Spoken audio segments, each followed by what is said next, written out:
Today I want to show you the most common reason why an air conditioner does not turn on. The unit outside, I mean. A lot of times you'll come outside and you'll hear it buzz, like it's trying to start, but it's not starting. This is actually the most common thing, and I'll show you quickly how you can fix this yourself. So what you will need is either a nut driver, 5/16 or 1/4 inch, or maybe a Phillips that holds the screws. I mean, to take out the screws that hold the door. In my case, I have to take this panel off. If you're not sure what to take off, just follow the electric whip. Here's your disconnect from the air conditioner, where the wires come in. I can see that mine comes in here, which means all my electrical components will either be here or here. So just kind of follow where this thing goes, and your electrical stuff should be somewhere there. I know mine's here, so I'll be taking this door off. I'll need 5/16. I have a lot of screws, so I'm going to cheat and just use a drill with the 5/16 bit. Also, you might need some needle nose pliers. They will be helpful. And if you have an electrical meter, I will show you how to check that component as well. Okay, so to begin with, the very first thing you do is open up your disconnect box. And sometimes it'll be a breaker, sometimes it'll be a plug like this. You just yank this out, and that disconnects to 220 volts going to the air conditioner. Just put that on top for now. Then you take the door off.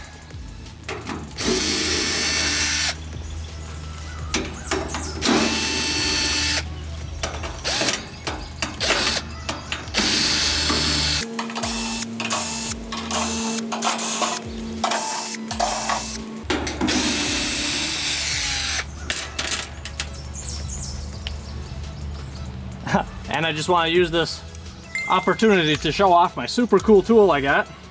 75-degree bit. This is super awesome.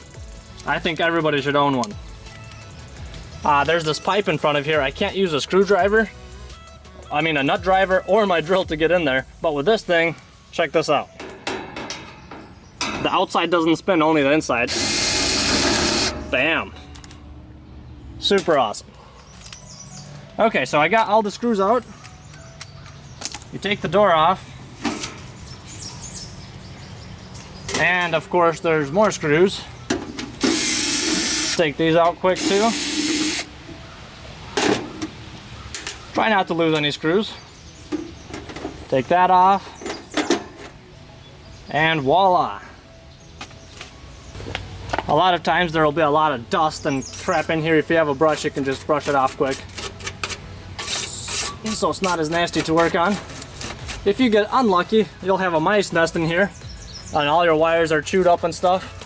If you're comfortable, you can try to fix the wiring yourself. If not, well, then you're gonna have to hire or find somebody that is comfortable doing it. Okay, so the most common reason why ACs go out is because this capacitor is either really weak or has failed altogether. It's usually a gray or silver cylinder like this. This is a start capacitor. This thing rarely goes out, so don't pay attention to that. You're only looking for the silver one. So once again, you'll need either a 5/16 or a 1/4 inch to get in there and loosen up the bracket that's holding it. And in fact, before you loosen up the bracket, this is why we have the needle nose. This thing stores a charge, so if you start touching it with your finger, it might zap you a little bit. So I like to just take the metal part of either my screwdriver or my needle nose and just discharge any charge that's left in there. And we have the power disconnected, remember? Also, just so you're aware, we have the 220 disconnected, but if your thermostat is still calling for cool, you're gonna have 24 volts on this contactor on either ends right here. So if you touch something metal to it, it will pop a fuse inside of your furnace. So either turn your thermostat off or don't touch anything here. Anyways, we'll pull off all the wires here, and they are all labeled. Actually, we'll leave them on for now. I'll show you how to read the labels on there. So you take off the screw that's holding it. A lot of times I don't take it off all the way. I just loosen it up, and this should slide out like that.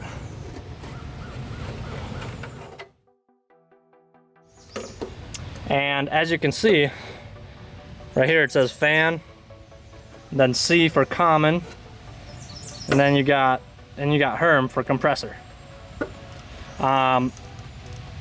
Take note or even take a picture where each wire goes. I know which color goes to which terminal here, because you don't want to plug them in wrong when you're plugging everything back together.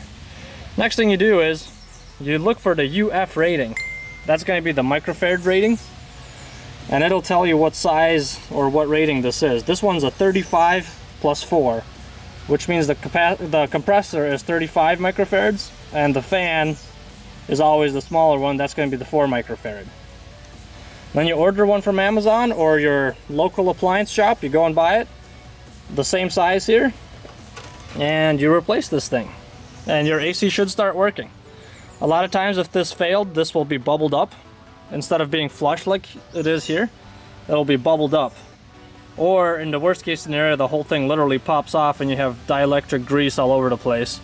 That kind of stinks, but you clean that up and get that done. So you unplug all the wires, making sure you know where they're coming from. You put the new one in, plug all the wires back on, and you slide the new capacitor back in. By the way, a new capacitor like this will probably be skinnier. And it doesn't matter, it's the same thing as long as it's the right rating. In that case, you would just either zip tie it or tape it, or you can just take and bend this bracket so it holds the new capacitor in there well. And I forgot to show you, but I was going to show you how to measure this if you have an electric meter. So orange is Herm. I've done this a bunch of times, so I don't need to mark them down. So let's just disconnect all this.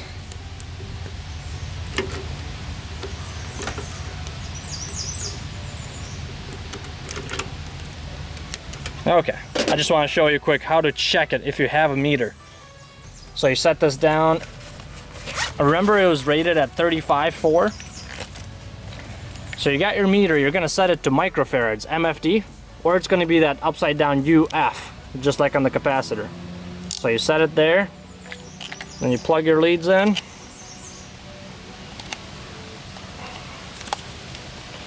Okay, and then to check the fan, you would go from fan to common. Stick it into the leads anywhere, just as long as you have a good connection there.